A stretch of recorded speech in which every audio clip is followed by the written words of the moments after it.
पूरा हफ्ता शदीद गर्मी के बाद इस्लामाबाद की रुत बदल गई है। काली घटाओं ने आग बरसाते सूरज को छुपा लिया। मौसम देखते ही देखते बहुत खुशगवार हो गया। वफाकी दारुल हुकूमत के मौसम के हवाले से हमें मजीद अपडेट करेंगे उमैद अली। जी उमैद। जी फाइनली इस वक्त इस्लामाबाद में जो है बारिश का सिलसिला शुरू हो चुका है।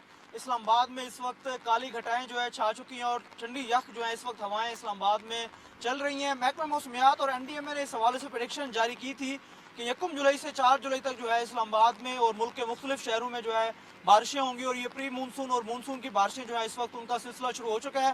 इस्लामाबाद की बात करें तो इस्लामाबाद में आज सारा दिन जो है वो बादल तो छाए रहे और हवा का सिलसिला भी जो है जारी रहा, लेकिन अब जो है वो इस्लामाबाद में जो है वो फाइनली बारिश का जो है सिलसिला शुरू हो चुका है और इस वक्त जो है बारिश हल्की हल्की सी हो रही है और बाज़ मकामात पर जो है इस वक्त तेज़ बारिश जारी है और गरज चमक के साथ इस बारिश का जो इम्कान है वो आज रात गए तक भी जो है बारिश का सिलसिला जारी रहेगा। महकमा मौसमियात की जो प्रेडिक्शन है, इस्लामाबाद की बात करें तो इस्लामाबाद में जो है इस वक्त मौसम बिल्कुल ही खुशगवार हो गया, ठंडा हो गया और ठंडी यख हवाएं जो है इस वक्त चल रही हैं और गर्मी का जो जोर है वो हब्स का जोर वो इस वक्त जो है टूट चुका है। जी।